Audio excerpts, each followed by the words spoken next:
The night shift at Deep Space Monitoring Station Delta was usually quiet. Most of the staff used this time to catch up on research papers or play card games in the break room. But tonight was different. Dr. James Miller rubbed his tired eyes and stared at the data scrolling across his screen. For 3 hours straight, the same pattern had been coming through their receivers. It originated somewhere near Proxima Centauri, the closest star system to Earth at just over 4 light-years away. Probably just stellar noise, he muttered, reaching for his coffee mug only to find it empty. He was about to ignore the reading when Tom Reed, his young assistant, burst into the room. "Dr. Miller, are you seeing this?" Tom's eyes were wide with excitement. His normally neat brown hair stuck up at odd angles, suggesting he'd been running his hands through it repeatedly, something he did when he was on to something big. "It's just background radiation, Tom. Go get some sleep." Tom shook his head, firmly. "No, sir. Look at the pattern." He pushed past Miller and typed rapidly on the keyboard. The screen changed to show a visual representation of the signal's pattern. "See these repeating sequences? They're prime numbers. Then this section here." His finger traced a complex arrangement on the screen. "It's a mathematical formula. Too precise to be natural." Miller sat up straight, his tiredness forgotten. He adjusted his glasses and leaned closer to the screen. "You're right. This is artificial." By morning, they had called in the rest of the team. The small monitoring station buzzed with activity as scientists huddled around screens and debated the signal's meaning. Lisa Green, their best computer analyst, had been working nonstop on decoding the message. Her dark skin glistened with sweat despite the room's cool temperature. "It's not just math," she announced. "There are engineering specifications embedded in the signal, very detailed ones." She projected her findings onto the main screen. "These look like instructions for building something." "A weapon?" asked Jack Peters, the station's security officer. Lisa shook her head. "I don't think so. More like a communication device of some kind, very advanced." Dr. Miller studied the schematics. "The question is, who sent this? And to whom?" "That's the strangest part," Tom said. "Based on the signal's direction and strength, Earth wasn't the target. It seems to be passing through our system, headed somewhere else entirely. A message not meant for us," Miller mused. "But it gets weirder," Lisa added. "There's an urgency to it. The pattern repeats faster at regular intervals, like someone sending the same message over and over, hoping for a response." "A distress call?" Miller wondered aloud. "Between two unknown civilizations," Tom nodded. "And we just happened to be in the middle." Within days, news of the signal reached government officials. Station Delta was suddenly crawling with military personnel and government scientists. Dr. Miller found himself in a video conference with representatives from major world powers. "The signal represents an unprecedented opportunity," said Dr. Wilson from NASA, "but also an unknown risk." General Adams of the United States Space Force frowned deeply.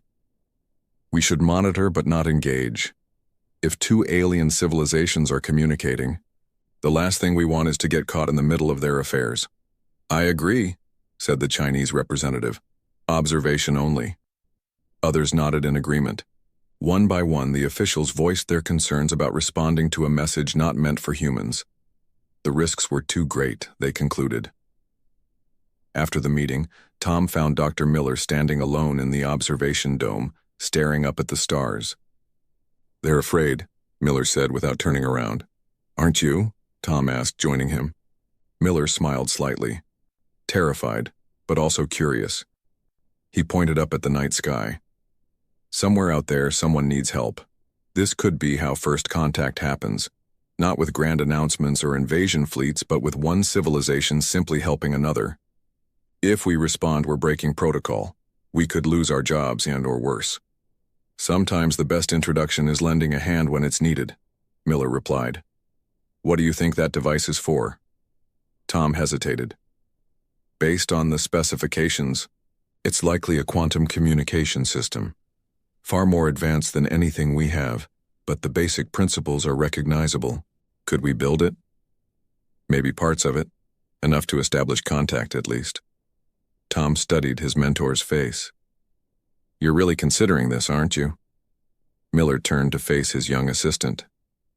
"If we wait for official approval, it might be too late. Whatever emergency prompted this signal might have passed.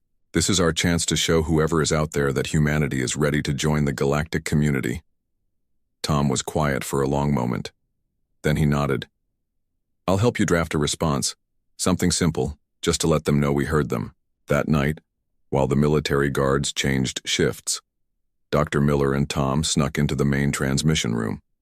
Using the station's powerful array, they sent a simple message in return, a mathematical acknowledgement using the same pattern, structure as the original signal. "Now we wait," Miller said as they finished. "How long do you think it will take to get a response?" Tom asked. Miller looked up at the stars visible through the observatory dome. "That depends on who's listening," he replied, "and how desperate they are for an answer." As they left the transmission room, neither man noticed the small red light blinking on one of the monitoring consoles, an automatic recording of their unauthorized transmission, saved to the station's security logs. 3 months later, their answer would arrive, and nothing on Earth would ever be the same again. 3 months after sending their unauthorized reply to the mysterious signal, Dr. James Miller was called into the station director's office.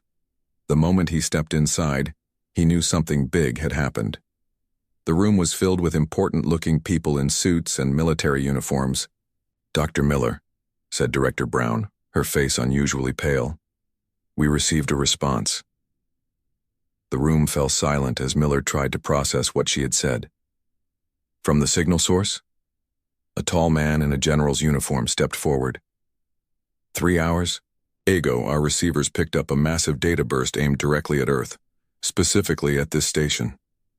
Miller's heart raced. "What did it say?" Director Brown nodded to a technician who projected an image onto the wall screen. Complex diagrams filled the display showing intricate schematics and formulas. "It's a blueprint," Miller whispered, leaning closer, "for the device mentioned in the original signal." "Yes," said Director Brown, "and there's more." She nodded, to the technician again, who displayed a second image with simple symbols. "Our linguists believe this translates roughly to construction imperative, time limited, assistance appreciated." The general crossed his arms. "Someone out there thinks we can build this thing and they need it fast." "Can we?" asked Miller. "That's why you're here, Doctor," Director Brown replied. "You started this conversation. Now we need to know if humanity can finish it." Within days, the story had leaked to the press. News agencies worldwide reported on the alien blueprint and the fact that Earth had been specifically chosen to help an unknown civilization. Politicians argued over what to do. Scientists debated whether the device was possible to build, and religious leaders offered their various interpretations. After 2 weeks of chaos, the United Nations formed the United Response Initiative, URI, a global team of the best scientists, engineers, and security experts. Dr. Miller and Tom Reed were appointed to lead the scientific division. Their first major meeting was held in a converted aircraft hangar. Hundreds of brilliant minds gathered around tables covered with printouts of the alien schematics. "It's a quantum communication device," explained Kate Wilson, a brilliant engineer from MIT with short blonde hair and hands that never seemed to stop moving. "But it uses principles we've only theorized about. The materials alone." She shook her head in amazement. "Can we build it?" Miller asked the question everyone was thinking. Kate tapped her tablet, projecting a list onto the main screen. "We need elements that are incredibly rare on Earth, and the manufacturing techniques required are barely within our capabilities." "Then it's impossible," said Colonel Robert Barnes, the military commander assigned to the project. He was a tall man with a stern face and short gray hair who always seemed to expect the worst. "I didn't say that," Kate replied with a small smile. "I said it would be hard. But I think we can do it." Tom pointed to a section of the blueprint. "The quantum resonator here. We've been working on similar technology at Stanford. It's primitive compared to this, but the principles are the same." "And the rare materials?" Colonel Barnes asked. We've found substitutes for some, Kate explained. For others, we'll need to mine asteroids. Mine asteroids? Barnes laughed without humor. In what time frame? 6 months, Kate said confidently. The colonel shook his head. While you're at it, I'm building defensive measures around the construction site. This whole thing could still be a trap. As the team dispersed to begin their work, Miller caught up with Barnes. You don't trust our new friends? Barnes stopped walking and turned to face Miller. Doctor, in my experience, nothing is free. These aliens, whoever they are, want something built badly enough to ask complete strangers for help. That makes me nervous. Or desperate, Miller suggested. Either way, Barnes said, I plan to be ready. The next few months were the most intense of Miller's life. Countries that had been enemies for generations now worked together, pooling resources and knowledge. The device took shape in a specially built facility in the middle of the Sahara Desert, far from population centers, just in case Barnes was right. Strange things began to happen as construction progressed. Scientists reported odd energy readings in Earth's orbit. Satellite communications occasionally showed unexplained interference, and team members working directly with the device components sometimes reported hearing whispers just at the edge of hearing. 4 months into construction, Kate burst into Miller's office, her eyes wide with excitement. We had a breakthrough, she exclaimed. The quantum phase inverter. We figured it out. I thought that was months away from completion, Miller said, surprised. Kate nodded rapidly. It was. But last night, Dr. Patel was reviewing the schematics and realized we were overthinking it. The solution was simpler than we imagined. It's like, she paused, searching for words. It's like the physics suddenly made sense in a way it didn't before. Similar breakthroughs happened across the project. Complex problems that should have taken years to solve were conquered in days. It was as if the human mind was evolving to understand the alien technology. By the end of 5 months, a month ahead of schedule, the device stood complete in the center of the facility. It looked deceptively simple. A metallic ring, 3 meters, in diameter, filled with a complex web of crystals, wires, and components that hummed with energy. Is it on? Director Brown asked as the team gathered for the final inspection. Not yet, Kate replied. According to the schematics, it should activate automatically when... Before she could finish her sentence, the device began to glow. The metal ring vibrated, and the air inside it shimmered like heat waves on a summer road. Everyone back, Colonel Barnes ordered, drawing his sidearm. The light from the device grew brighter, and the humming sound rose in pitch until it was almost painful. Then suddenly everything stopped. The ring filled with what looked like liquid starlight, a vertical pool of shimmering energy. From this pool, a voice spoke. It was strange, not quite sound, but something the humans could understand nonetheless. We did not expect you to succeed, said the voice. Yet you have built our connection. For this we are grateful. A figure began to form in the liquid light, a shape unlike anything human eyes had seen before. First contact had been established, and as the alien form stepped through onto Earth soil, Dr. Miller realized with a mixture of awe and fear that humanity's greatest adventure was just beginning. The entire room froze as the alien figure fully emerged from the portal. It stood nearly 7 feet tall with a body that resembled a cross between an insect and a human. Its outer shell gleamed with an iridescent blue-green color that shifted as it moved. 4 slender arms ended in hands with 3 long fingers each. Its head was oval-shaped with large, compound eyes that reflected the room like mirrors. Colonel Barnes kept his weapon raised, but Dr. Miller stepped forward, his heart pounding. "Welcome to Earth," he said, his voice surprisingly steady. The aliens, head tilted slightly. When it spoke, the words seemed to form directly in their minds rather than through sound. "I am the speaker for the Arcanian High Council," the creature communicated. "You have done what we thought impossible." Director Brown joined Miller. "We received your message and built your device as requested." The speaker's compound eyes shifted, focusing on the humans one by one. "The message was not meant for your kind. It was directed to our allies, the Luminarians. We did not believe your species capable of intercepting it, let alone understanding it enough to build this connection gate. Tom Reed stepped forward. We didn't understand all of it, but we figured out enough. Obviously, the speaker replied, a hint of what might have been amusement in its mental voice. Now I must ask, how advanced is your space travel technology? Kate Wilson answered, We've reached our own moon, sent unmanned probes throughout our solar system, and so primitive then, the speaker interrupted.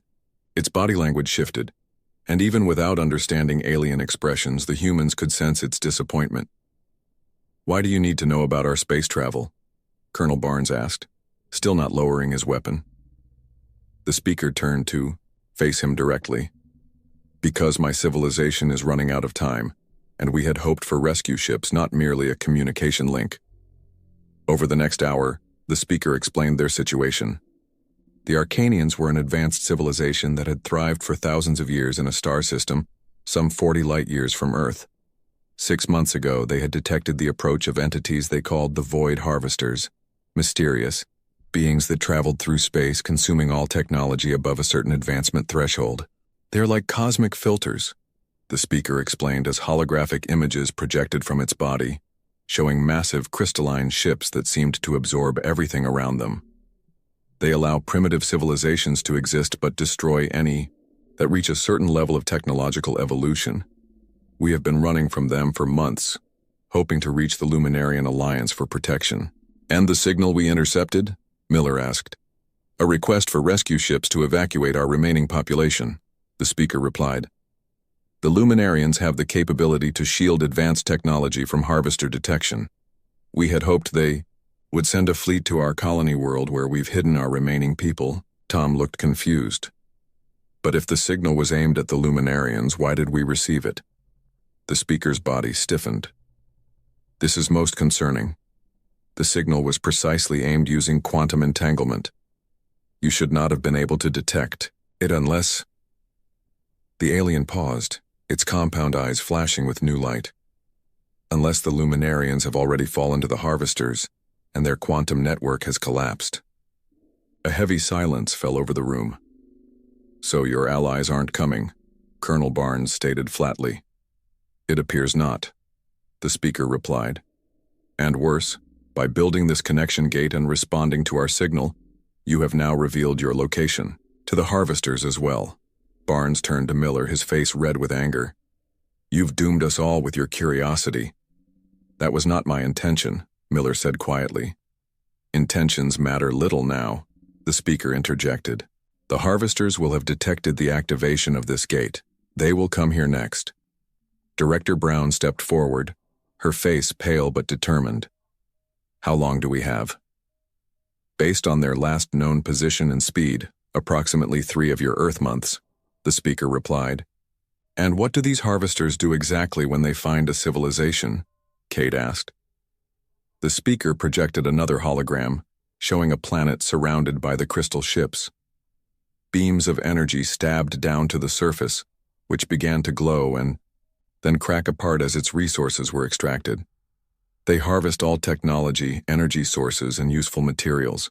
Organic life forms are generally ignored unless they resist. So they'll strip our planet bare, Tom whispered. Yes, the speaker confirmed. I am deeply sorry to have brought this doom upon you.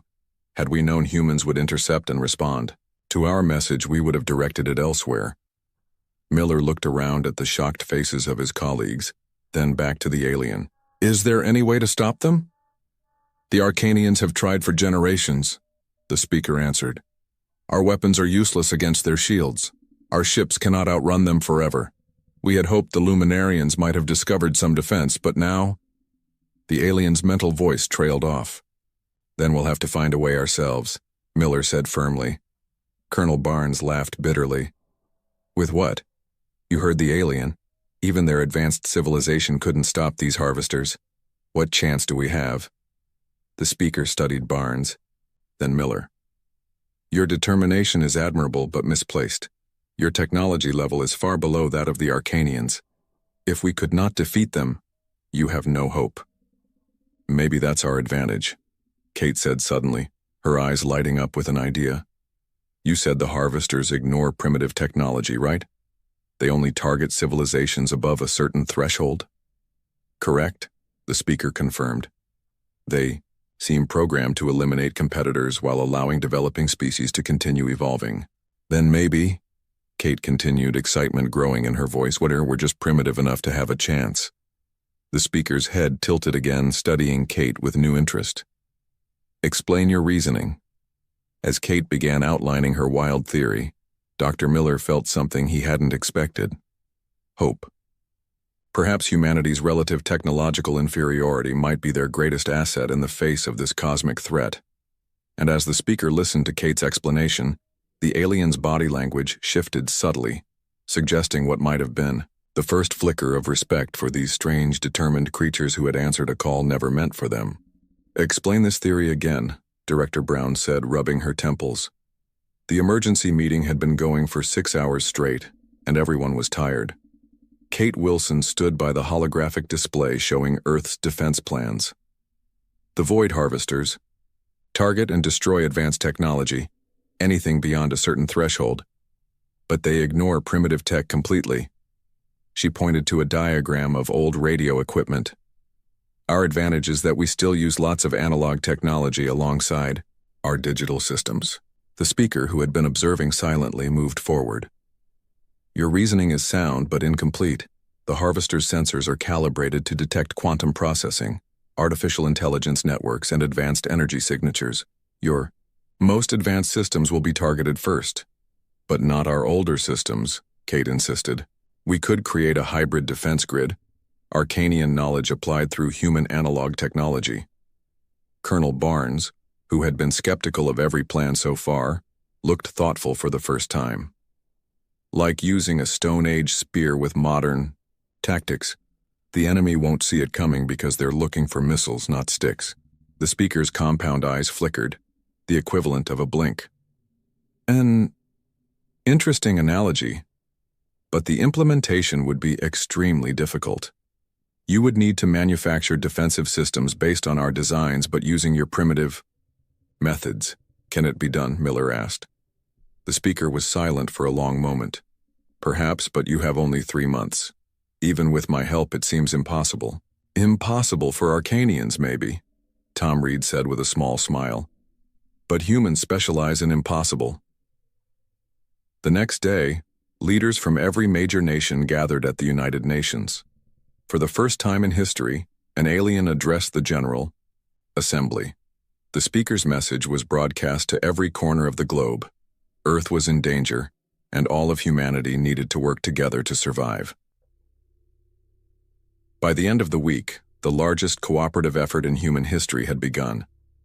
Factories worldwide shifted production to components for the defense system. Universities opened their labs for research. Even private companies donated resources and expertise. The plan was ambitious. Create a planetary shield using a combination of Arcanian quantum theory and Earth's robust analog technology. The shield would be invisible to harvester sensors while still being able to disrupt their harvesting beams. At the main facility in the Sahara, Dr. Miller found Kate working late one night, surrounded by old radio parts and advanced alien schematics. Any progress? He asked, setting down a cup of coffee next to her. She nodded excitedly. More than expected. Look at this. She held up what looked like an ordinary circuit board with strange crystal components attached. This converts the Arcanian quantum disruptor design into something we can actually build with Earth materials. It's not as powerful as their version, but we can make thousands of these. Will it work? Miller asked. In theory, we'll test it tomorrow. As the days passed, the speaker spent more time observing the humans at work. One evening, Miller found the alien watching a team of engineers who were arguing loudly over how to solve a particular problem. Is something wrong? Miller asked. I find your methods chaotic, the speaker replied. Arcanians approach problems with precise, ordered thinking. Your people argue, follow hunches, try solutions that have no logical basis. But but they solve problems we would consider impossible. The speaker's mental voice carried a tone Miller hadn't heard before. Something like wonder. That engineer there suggested connecting components in a way that violates 12 different principles of quantum physics. Will it fail? It should. And yet their prototype works better than my calculations predicted possible. Miller smiled. Humans are good at breaking rules, especially when they don't know the rules exist. 2 months into their preparation, Colonel Barnes sought out Miller. Their relationship had been tense since the revelation about the harvesters, but today Barnes seemed different. We've completed the military strategy, he said, showing Miller a tablet with battle plans. We're setting up old radar stations worldwide. They'll coordinate the defense grid using shortwave radio. Technology so old the harvesters might not even recognize it as artificial. Radio waves? Miller asked, surprised. Won't that be too slow? Barnes nodded. Compared to quantum communication, yes, but the speaker confirmed that the harvesters ignore radio transmissions completely. They consider it background noise. Our weakness becomes our strength, Miller mused. Exactly, Barnes agreed, then hesitated. Look, Miller, I owe you an apology. I blamed you for putting Earth at risk, but you were right to answer that signal. If you hadn't, we'd have no warning at all when these things arrived. Miller extended his hand. We need your military expertise now more than ever, Colonel. As they shook hands, an alarm blared throughout the facility. They rushed to the command center where the speaker and Kate were already waiting. What's happening? Miller asked. The speaker pointed to a holographic display showing the outer solar system. Scout vessels. The harvesters always send them ahead to map a system before the main fleet arrives. On the screen, 3 small crystalline objects moved, past Neptune's orbit, heading inward toward Earth. How long until the main fleet? Barnes asked. 2 weeks at most, the speaker replied. Sooner than we calculated. Kate looked at their defense readiness charts. We're at 60% completion. We need more time. Then we need to slow them down, Barnes said firmly. Can we use the Jupiter mining stations as a distraction? The speaker's body shifted. You would sacrifice your outposts? They're automated, Barnes explained. No human crew. If we power them up to full, would the scouts investigate? Yes, the speaker confirmed. The energy signature would attract them. Then do it, Director Brown ordered. And everyone else, work faster. Earth survival depends on completing this defense system. As the team dispersed with renewed urgency, the speaker approached Miller privately. There is something you should know, the alien communicated. Something I have not shared with your leaders. Miller felt a chill. What is it? The Arcanians have faced the harvesters before. We ran because we calculated our defeat as inevitable. The speaker paused. I did not expect your species to mount any meaningful defense. I expected Earth would fall. And now? Miller asked. Now I am uncertain. Your methods are unorthodox. Your technology is a bizarre mix of primitive and advanced. The harvesters have patterns they follow, expectations of how civilizations behave. The alien's compound eyes reflected Miller's concerned face. You humans do not fit those patterns. This may be your greatest advantage. As Miller absorbed these words, he watched the distant scouts changing course on the holographic display, moving toward Jupiter where the mining stations were now broadcasting at full power. The distraction was working. They had gained a little more time, but would it be enough? The signal was not for humans, yet they answered without hesitation. Part 5. The Stand. They came at dawn. The sky above every major city on Earth lit up with strange, shifting colors as massive crystalline ships broke through the atmosphere. 7 in total, each one bigger than the largest human skyscraper. They descended slowly, deliberately. Machines that had performed this harvest countless times before. In the command center beneath the Sahara, Dr. Miller watched the main view screen with a dry mouth and racing heart. Beside him stood the speaker, Colonel Barnes, and Kate Wilson. They're here, Kate whispered unnecessarily. The mothership, twice the size of the others, took position over the Atlantic Ocean.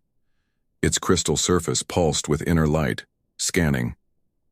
It's searching for advanced technology, the speaker explained, preparing target locations for the harvesting beams. Colonel Barnes checked his tablet. Defense grid status? 89% operational, Tom replied from his station. Not perfect, but it'll have to do. Director Brown gave the order everyone had been waiting for. Activate the defense system. Now. Tom pressed his palm against a scanner and Kate did the same on another console across the room. With both authorizations complete, the system came online. Across the planet, thousands of modified radio towers began broadcasting on frequencies the harvesters ignored. These signals coordinated millions of small quantum disruption devices, hybrid technology that combined Arcanian science with human engineering. Each device alone was too small and primitive to trigger the harvesters' sensors, but together they formed a web that could interfere with the crystalline ship's energy fields. On the view screen, they watched as the mothership extended what looked like transparent tentacles of energy toward the surface. Harvesting beams, the speaker said. They target power plants first. The moment the beams touched the defensive web, they scattered like light through water. The mothership paused, its crystal surface flashing rapidly. It's confused, the speaker observed. Your defense is working. A cheer went up around the command center, but it died quickly, as new alarms sounded. The harvesters are adapting, the speaker warned. They're changing frequency. On screens worldwide, people watched as the crystal ships began to glow brighter. The harvesting beams pulsed, pushed, and finally broke through in several locations. Power grids across Europe went dark. They've breached the shield, Tom reported. Colonel Barnes remained calm. Switch to backup frequency just like we planned. The defense grid shifted, and once again the harvesting beams scattered. But it was clear that the harvesters were learning, adapting faster than expected. This won't hold them for long, Kate said, monitoring the system. They're already probing for weaknesses. The speaker's mental voice carried a tone of surprise. Your defense is working better than I calculated possible, but the harvester's adaptation algorithms are faster than I anticipated. They will breach your grid completely within hours. Dr. Miller looked around at the team, at humans, and one alien working desperately to save Earth. Then we moved to Plan B. Plan B was risky. As the main defense grid weakened, countries worldwide activated their own improvised solutions. Old military satellites were repurposed to broadcast disruption signals. Commercial radio stations became coordination centers. Ordinary citizens turned on devices built from kits distributed over the past weeks. Simple technology that together created a chaotic background noise the harvesters struggled to filter out. It's working, Tom announced as the harvesting beams withdrew again. They can't get a clean lock on targets. The speaker moved closer to the monitor. Remarkable. The harvesters rely on pattern recognition. Your defense has no pattern. It's chaotic, unpredictable. Just like humans, Miller said with a small smile. For 3 days, the battle continued. Each time the harvesters adapted, humans changed tactics. When one system failed, 3 more. Improvised solutions appeared. It wasn't elegant, it wasn't perfect, but it was keeping Earth alive. On the 4th day, the mothership moved into a lower orbit and began gathering energy for what the speaker called a final harvesting pulse. They're getting desperate, the speaker observed. This is a dangerous strategy. If it fails, they waste significant resources. Colonel Barnes looked grim. And if it works, it will overcome all your defenses at once. The room fell silent. Then Miller looked at the original communication device, the quantum gate that had first connected them to the Arcanians. Could we use this? He asked the speaker. It has Arcanian technology inside. Would the harvesters be attracted to it? The speaker's compound eyes flickered rapidly. Yes, it contains quantum signature they would detect immediately. Then, what if we overload it? Create a pulse of our own? Kate caught on immediately. A quantum lure. We could set a trap. The speaker seemed to understand their plan. You would sacrifice your only connection to the wider galaxy? Miller nodded. If it saves our planet, yes. The plan came together quickly. The quantum gate was modified to create a massive energy signature, irresistible to the harvester's sensors. As the mothership prepared its harvesting pulse, Earth would offer a seemingly defenseless target. Are you sure about this? Tom asked, as they made final preparations. Miller looked at the screen showing cities around the world. People, huddled in shelters, families holding each other close. Yes, let's bring our visitors a present they won't forget. When the mothership began its descent toward the Sahara facility, Colonel Barnes gave the evacuation order. Only a small team remained behind with Miller to spring the trap. You should go, Miller told the speaker. Your knowledge is too valuable to risk. I will stay, the speaker replied. This is partly my responsibility, and... There was a pause. I wish to witness what happens. As the giant crystal ship hovered directly overhead, its harvesting, beam focusing on their location, Kate activated the quantum gate. It hummed to life, glowing brighter than ever before, broadcasting a signal that screamed, "Advanced technology here," to the harvesters. The mothership responded immediately, its beam intensifying as it locked onto the gate. Now, Miller shouted. Kate triggered the overload sequence. The quantum gate's energy surged, creating a feedback loop through the harvesting beam. The mothership's crystal structure began to vibrate, cracks appearing along its surface. It's working, Tom yelled over the growing noise. The speaker's mental voice sounded truly amazed. The dimensional frequencies are collapsing into each other. You've created a quantum loop trap. With a silent flash that temporarily blinded satellite cameras worldwide, the mothership vanished. Not destroyed, but trapped in a dimensional pocket of its own harvesting energy. The remaining harvester ships, suddenly without their command center, froze in position. Then, one by one, they began to retreat, rising back into space until they disappeared from Earth's sensors. In the command center, dust settled over stunned faces. Did we just win? Tom asked in disbelief. The speaker moved to the window, looking at the empty sky. You did something no civilization in our records has accomplished. You defeated the harvesters. Not destroyed, Miller clarified. Just convinced them we're more trouble than we're worth. A week later, as Earth began to rebuild, strange ships appeared in orbit. Elegant vessels with flowing organic lines, completely different from the crystal harvesters. The Arcanian fleet, the speaker announced. They have come at last. The Arcanian admiral, larger and more elaborately colored than the speaker, addressed the United Nations in person. We came to rescue survivors, the admiral communicated. Instead, we find allies who have achieved what we could not. The admiral turned to face the speaker. Your report indicated the humans would fall quickly. I was mistaken, the speaker replied. Their approach defied all logical prediction. The admiral's attention returned to the human representatives. The signal was not for humans, yet you answered without hesitation. In doing so, you have not only saved yourselves, but taught us that advancement is not measured by technology alone. Dr. Miller, standing among Earth's leaders, stepped forward. Will the harvesters return?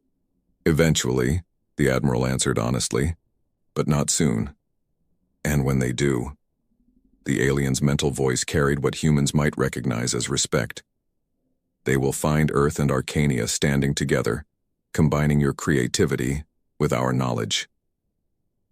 As the meeting concluded, Miller found himself looking up at the stars visible through the General Assembly's glass ceiling.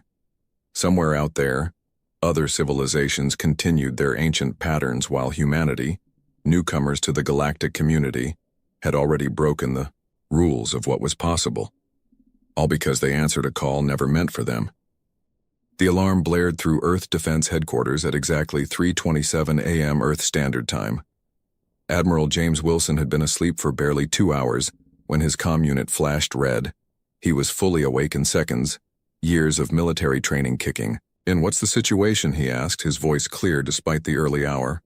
"Sir," said the night officer, "deep space monitors have detected something big. Multiple objects approaching from beyond Neptune's orbit. Moving fast." Wilson dressed quickly and hurried to the command center. The large screen showed dots of light moving in perfect formation toward Earth. Not asteroids, not comets. Too organized, too purposeful. "How many?" Wilson asked. Lieutenant Parker, the sensor specialist, looked up from her screen. Her face was pale. "Over 300 large vessels, sir. Each one bigger than our largest ship, and thousands of smaller craft." Wilson felt a chill run down his spine. Humanity had developed space travel over the past century, establishing bases on the Moon and Mars. They had even sent explorers to the moons of Jupiter, but they had never encountered alien life. Until now. "Alert all Earth governments," Wilson ordered, "and get me Captain Reed on the line." Captain Alex Reed was testing the new engines on the EDS Defender, Earth's most advanced space vessel, when the call came in. The ship's AI spoke with its calm, even voice. "Captain, priority communication from Admiral Wilson." Reed sighed. "The engine tests were going well and interruptions always caused problems. Put him through." The Admiral's face appeared on the screen. Reed could tell immediately something was wrong. Very wrong. "Captain Reed, return to Earth immediately. We have a Level 1 situation." Reed had never heard of a Level 1 situation before. The highest emergency level used until now had been Level 3, during the Mars colony crisis. "What's happening, sir?" "We'll brief you upon arrival. Suffice to say, we may be facing first contact, and they're coming with an armada." Dr. Kate Miller had been watching the stars through the Global Observatory telescope when she first noticed the anomaly. Strange energy signatures, unlike anything recorded before. She had called her colleague, Dr. Tom Fletcher, immediately. "Tom, look at these readings," she said, pointing to her screen. "These energy patterns don't match anything in our database." Tom studied the data with growing concern. "Whatever these are, they're producing more energy than our entire planet. And look at their trajectory, they're heading straight for us." Kate nodded. "I've already sent the data to Defense Headquarters. But there's something else." She pulled up another screen showing wavelength analyses. "These energy signatures aren't just powerful. They're organized. Complex patterns repeating in sequences that suggest intelligence," Tom finished her thought. "Deliberate communication." "Yes," Kate said quietly. "They're talking to each other." Within 12 hours, the entire planet knew. The news spread across every network, every country, every language. Alien ships were approaching Earth. The response varied from panic to celebration, from religious fervor to scientific excitement. Some people fled to bunkers, others gathered on rooftops, hoping for a glimpse of the visitors. At the United Earth Security Council, Admiral Wilson delivered his report to the assembled leaders. The fleet will reach Earth orbit in approximately 72 hours. Their current speed suggests they could arrive sooner if they wished, but they appear to be deliberately slowing down. "Have they responded to our communication attempts?" asked the Council President. Wilson shook his head. "No, Madam President. We've tried all frequencies, all known mathematical sequences, even basic binary code. They maintain complete silence." "What are our defensive options?" the Russian representative asked. Wilson displayed a holographic comparison of Earth's fleet against the approaching armada. Earth's ships looked like toys next to the massive alien vessels. "Limited at best," Wilson admitted. "Our entire global fleet couldn't stop even a fraction of their ships. We're positioning our defenses, but realistically, if they want to attack, we can't stop them." The room fell silent as the reality sank in. "Then we must hope they come in peace," the Chinese representative said finally. Aboard the EDS Defender, now in orbit around Earth, Captain Reed studied the approaching fleet. Through the ship's advanced telescopes, he could see details of the alien vessels. They were beautiful in a strange way, sleek and curved like giant sea creatures glowing with lights of colors Reed couldn't even name.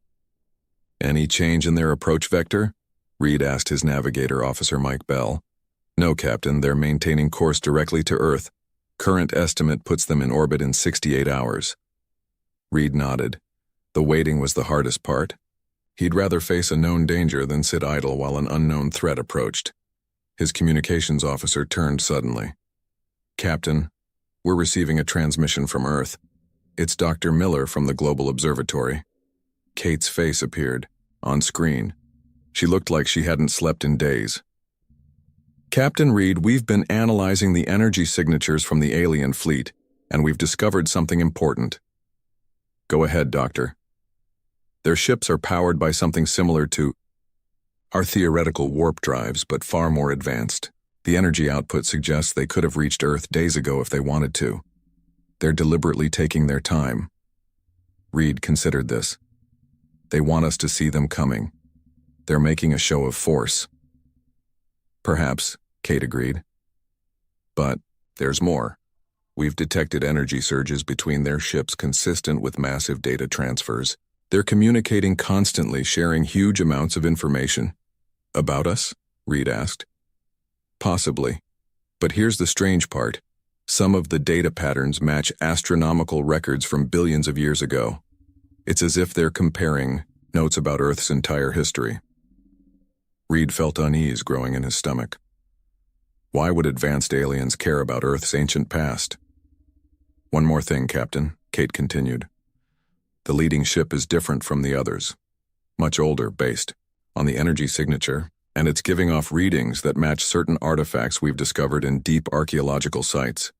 The ones some fringe scientists claimed were of extraterrestrial origin." "You're saying they've been here before?" Reed asked. "I'm saying it's possible, a very long time ago." As Reed contemplated this disturbing possibility, the ship's AI interrupted. "Captain, sensors detect increased activity from the alien fleet. They're accelerating." Reed looked out at the stars. Somewhere out there, an armada was coming for Earth. An armada that might have visited before in Earth's distant past. "Alert. Admiral Wilson," Reed ordered. "Tell him they're coming faster now." The countdown to first contact had begun, and humanity had no idea what awaited them.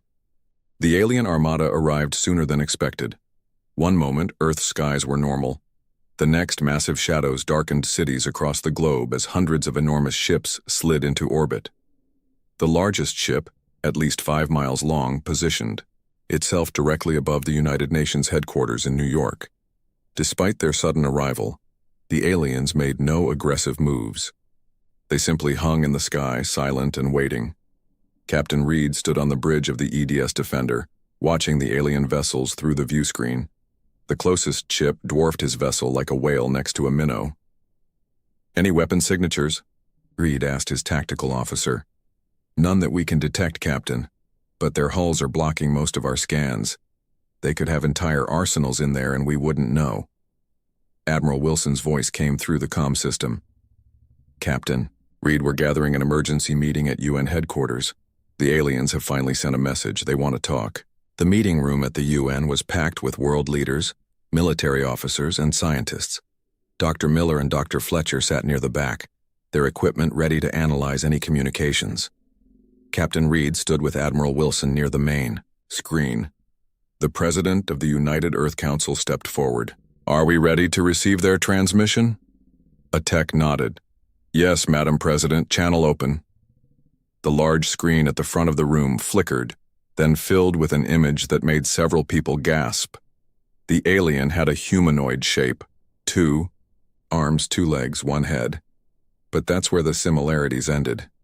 Its skin was a deep blue with patches of luminescent silver. Its face had 4 eyes arranged in a diamond pattern, and what appeared to be breathing slits instead of a nose. When it spoke, its mouth didn't move. Instead, the voice seemed to come from somewhere in its chest. "People of Earth," the alien said in perfect English. "I am Grand Admiral Vox of the Galactic Federation. We apologize for the delay in communication. We needed time to analyze your languages."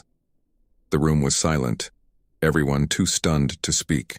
Finally, the President found her voice. "We welcome you to Earth, Grand Admiral.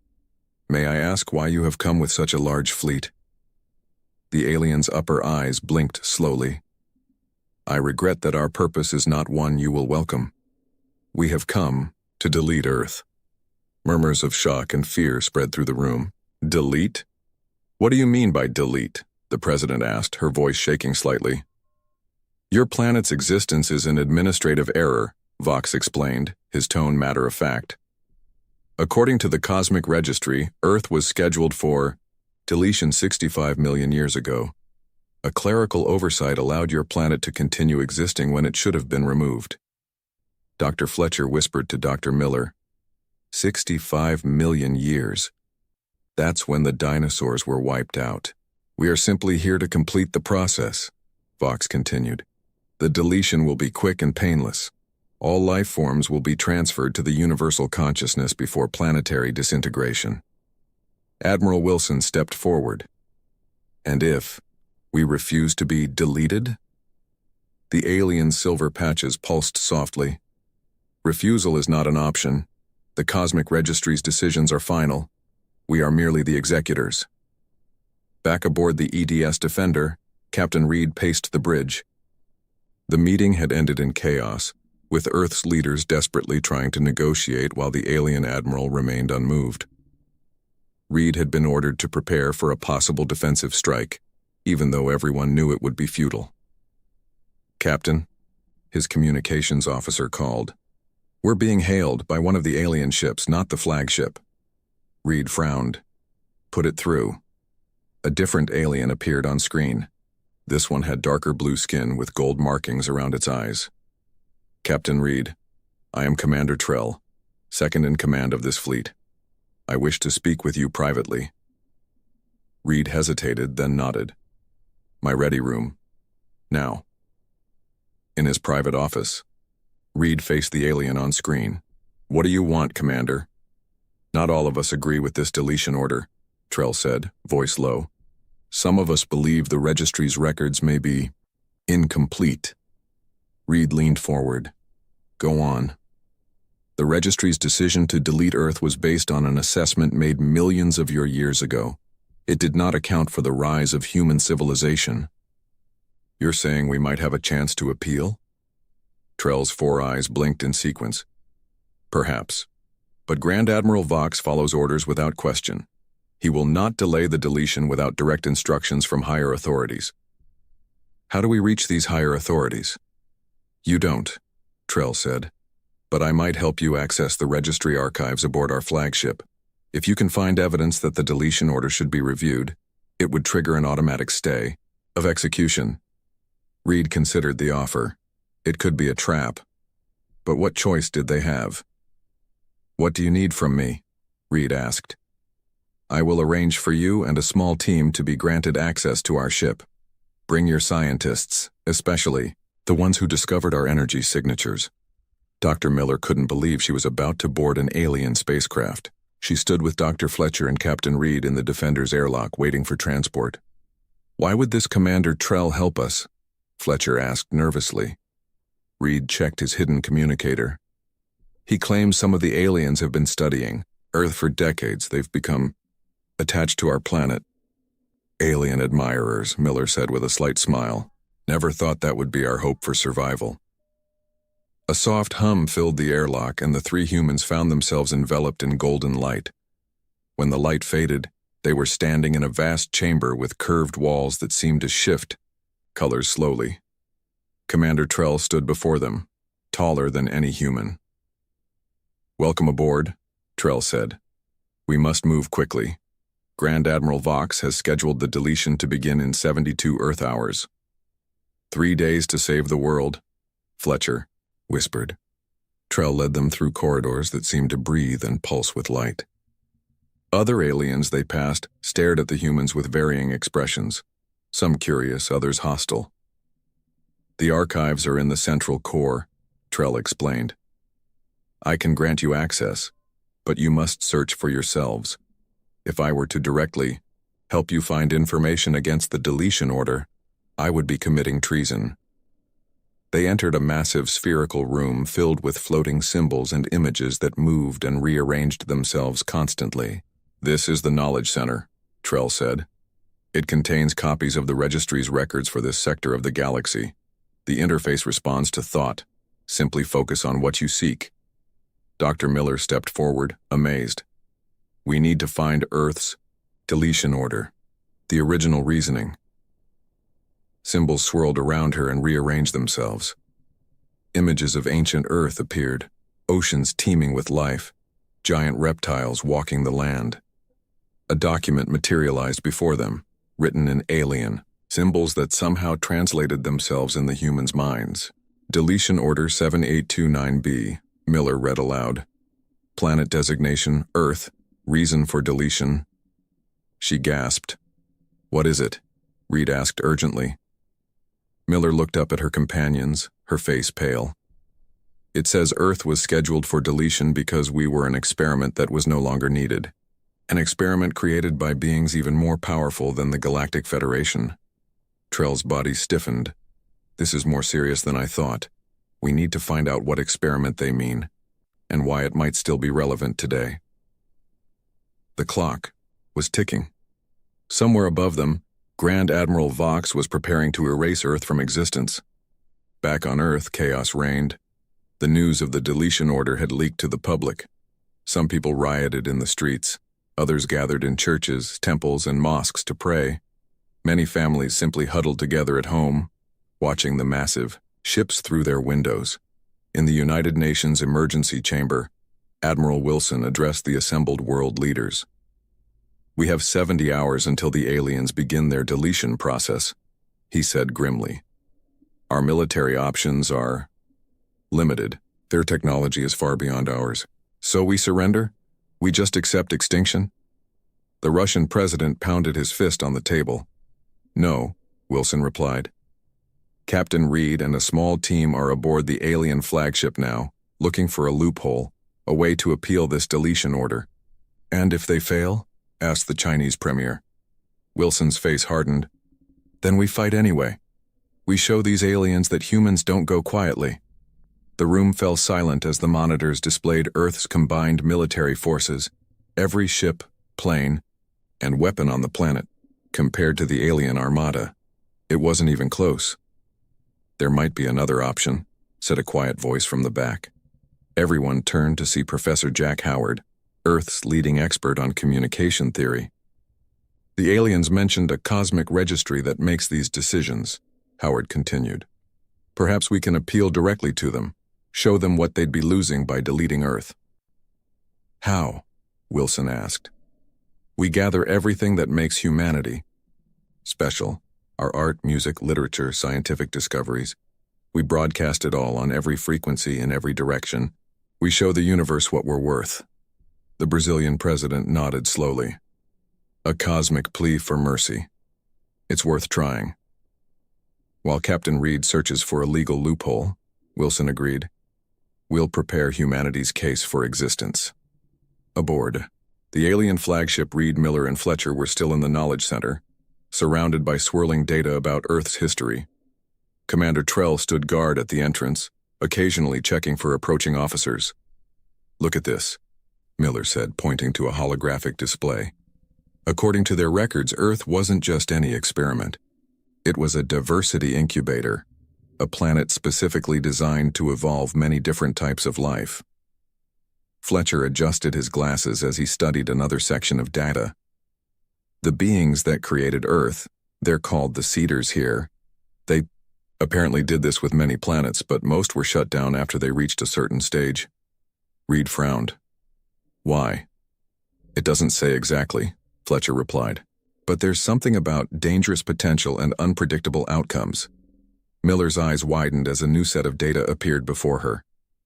Wait, according to this, most planets only evolved one dominant intelligent species. Earth was unusual because it had the potential for several intelligent species? Reed asked. But humans are the only ones. Now, yes, Miller said. But think about it. Neanderthals existed alongside humans for thousands of years, and there's evidence that other early human species lived at the same time. Trell moved closer, his four eyes blinking rapidly. This is significant. The registry typically classifies planets by their dominant species. If Earth was designed to support multiple intelligent species, that would place it in a protected category. But we don't have multiple intelligent species now, Fletcher pointed out. What about dolphins? Great apes? They show signs of advanced intelligence, Miller suggested. Not enough, Trell said. The registry requires language, tool use, and abstract thinking at minimum. Reed paced the floor, thinking hard.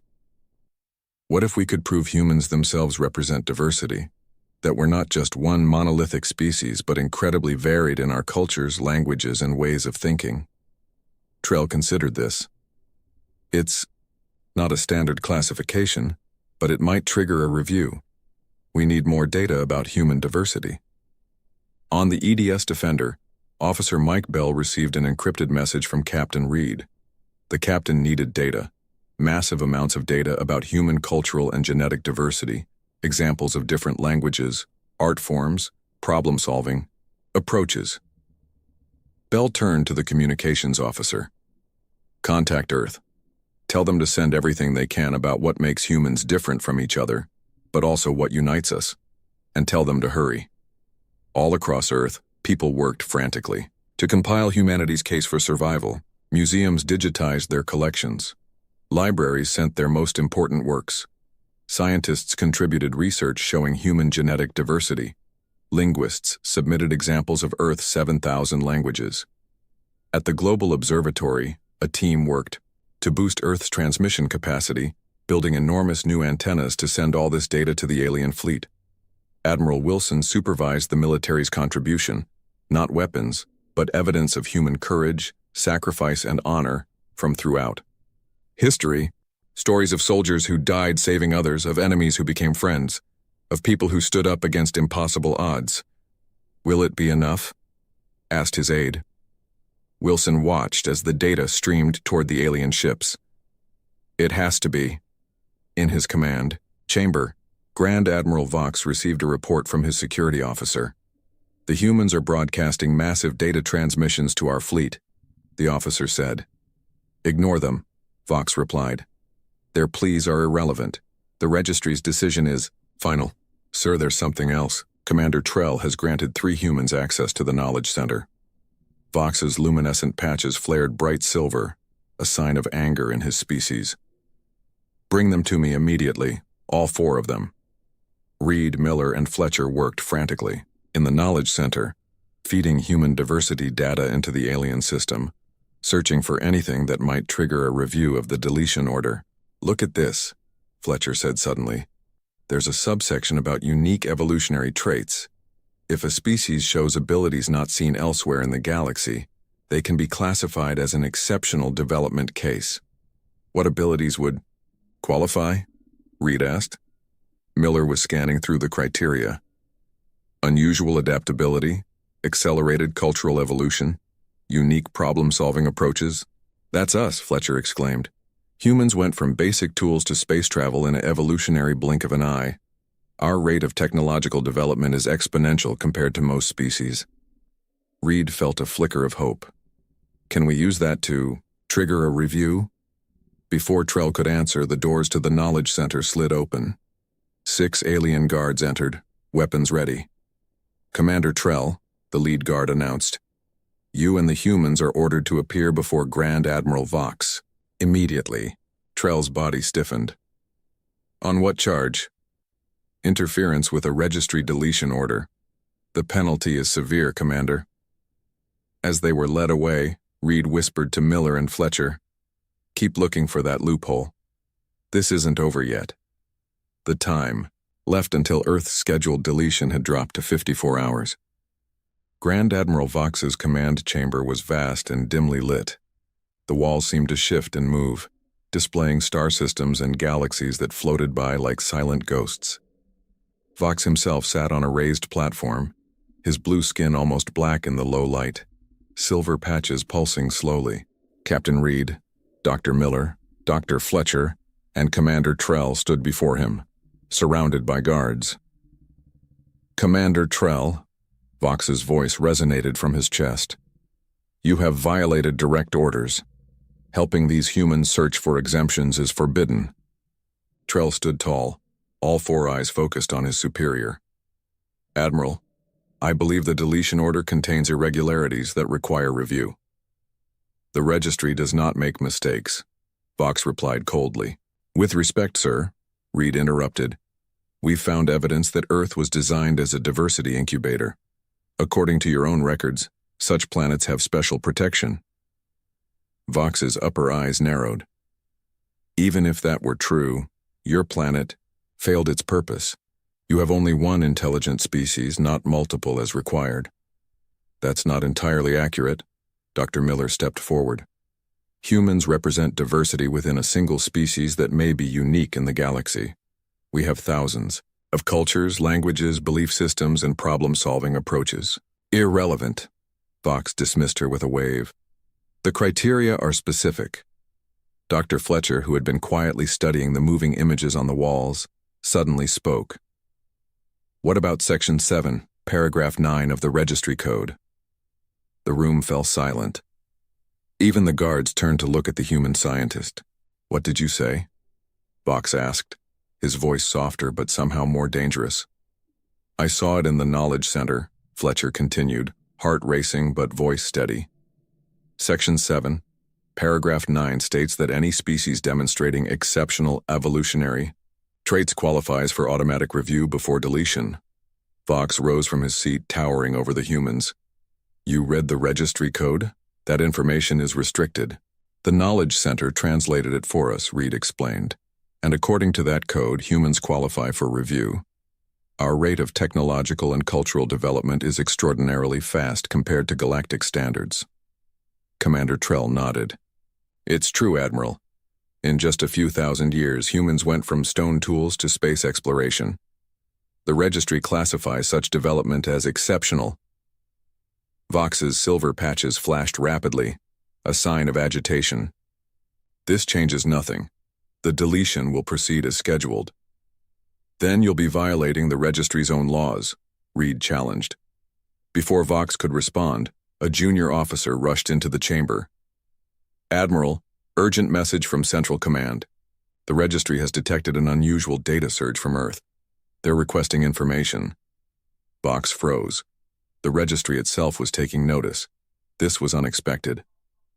What kind of data surge? He demanded. The humans are broadcasting everything, sir. Their art, music, science, history, all directed toward the nearest registry relay station. Dr. Miller couldn't help but smile. Earth was fighting back in its own way. A delay of 24 hours, Vox finally said. The deletion is postponed for one Earth day while we assess these claims. No more. As guards led them away, Reed whispered to his companions, We've bought some time. Now we need to find that loophole. Back on Earth, Admiral Wilson received the news of the temporary delay with mixed feelings. It was better than nothing, but far from a solution. 24 hours, he told the United Nations Emergency Council. That's all Reed and his team managed to get us. Then we make every second count, said Professor Howard. Our transmission to the registry needs to be stronger, clearer. We need to show not just our diversity, but our potential. The Brazilian president nodded. What if we use the global satellite network to create one massive transmitter?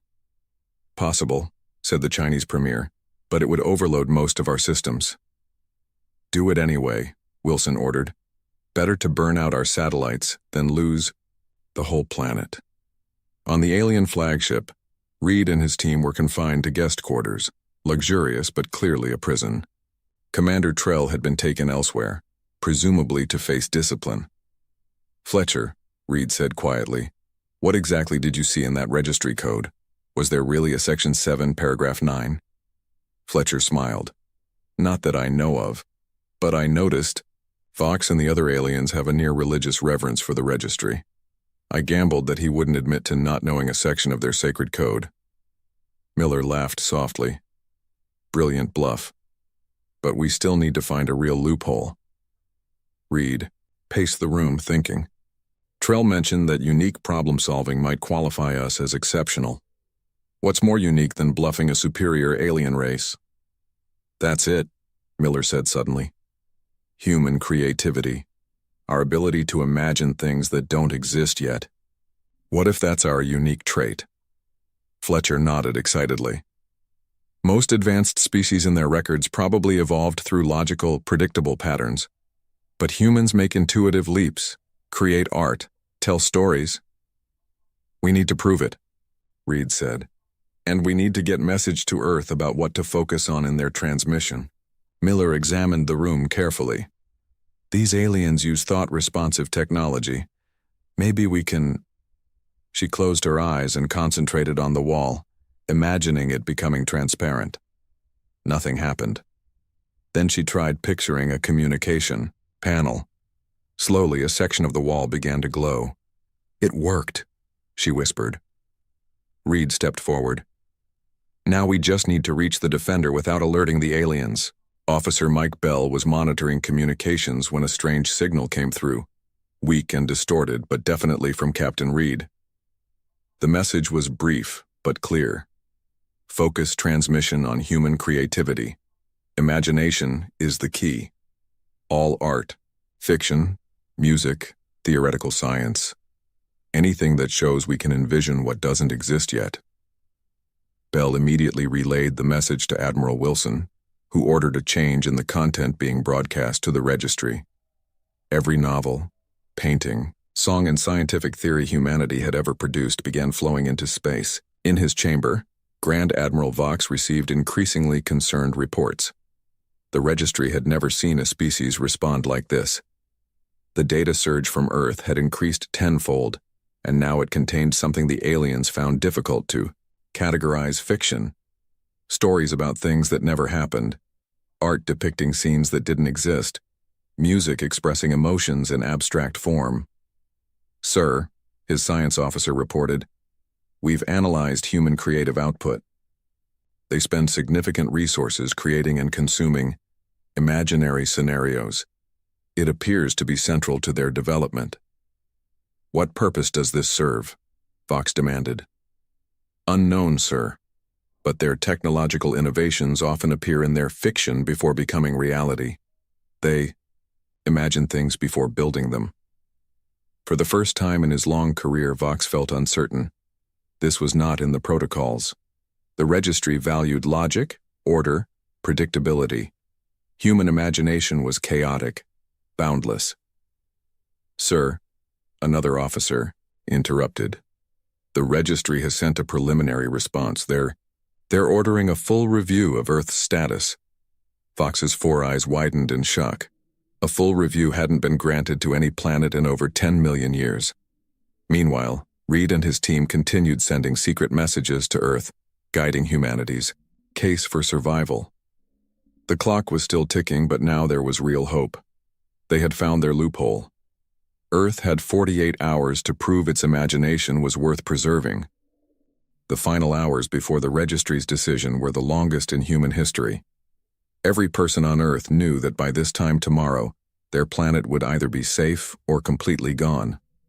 In the United Nations Emergency Chamber, Admiral Wilson watched the massive data transmission streaming to the alien fleet and beyond, to the mysterious registry.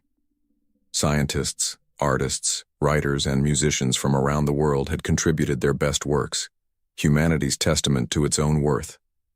Sir, a young lieutenant said, Captain Reed is requesting to speak with you. Wilson nodded, and Reed's face appeared on the main screen. He looked tired, but determined. Admiral, we've made progress, Reed reported. The registry has ordered a full review. What are our chances? Wilson asked. Uncertain, but Commander Trell has been released from custody and is helping us navigate the process. Apparently, his challenge to the deletion order has garnered support among some of the alien crews. Wilson leaned forward. What more can we do from Earth? Keep broadcasting, sir, but focus on our greatest imaginative leaps, the times humans envisioned something impossible, then made it real. Space, travel, computers, medical breakthroughs. Show how our creativity drives our progress. Wilson nodded. We're on it. And Reed, good luck up there. Aboard the alien flagship, the atmosphere had changed.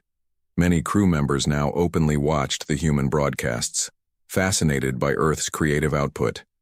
Some even began questioning the deletion order among themselves. In a secure meeting room, Reed, Miller, and Fletcher sat with Commander Trell and several other alien officers who had joined their cause. "The registry representatives will arrive in 6 hours," Trell explained. "They rarely interact directly with any species. This is unprecedented." "What form will they take?" Miller asked. An alien officer named Lorne, whose green-tinted skin marked him as from a different star system than Trell, answered. "They exist primarily as energy. They will likely use projection forms that your minds can comprehend." "And Grand Admiral Vox?"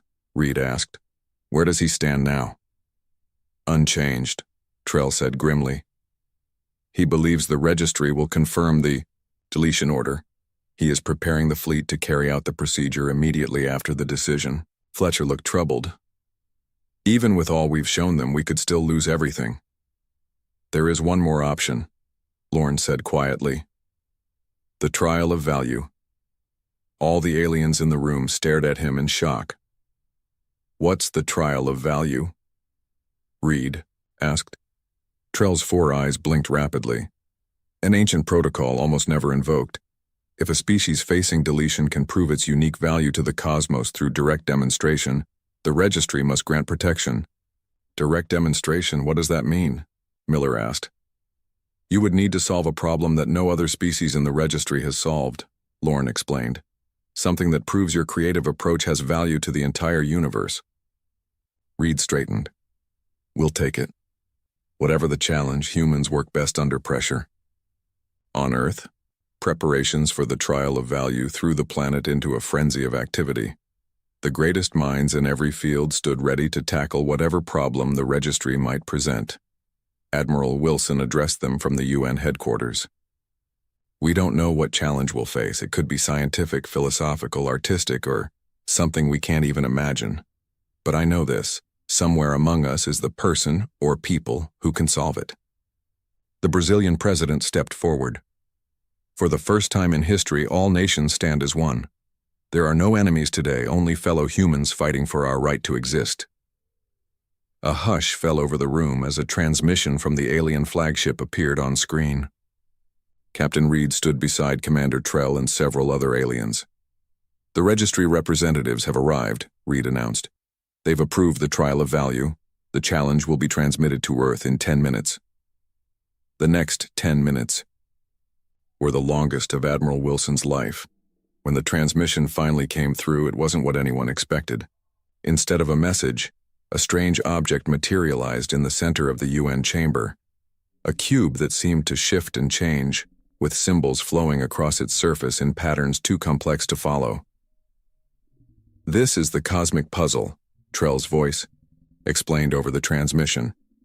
"It has existed for billions of years. Over 10,000 intelligent species have attempted to solve it. None have succeeded." Dr. Miller studied the cube through the transmission. "What are we supposed to do with it?" "Understand its purpose," and came the reply. "You have 1 hour." The cosmic puzzle was instantly transmitted to every research center on Earth. Mathematicians, physicists, linguists, and artists all studied it from their different perspectives. Its patterns seemed random yet ordered, beautiful yet disturbing. At the Global Observatory, a team of scientists mapped the cube's changing symbols, looking for mathematical sequences. At art institutes, creative minds sought meaning in its patterns, comparing them to human artistic traditions. Children around the world watched the puzzle on screens, many drawing what they saw, interpreting it through innocent eyes. As the minutes ticked by, theories emerged and were discarded. The puzzle seemed to resist all conventional analysis.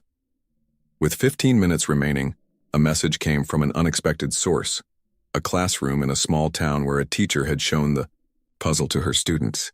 "The children say it's sad," the teacher reported. "They think it's crying." Dr. Miller, watching from the alien flagship, froze. "It has emotions?"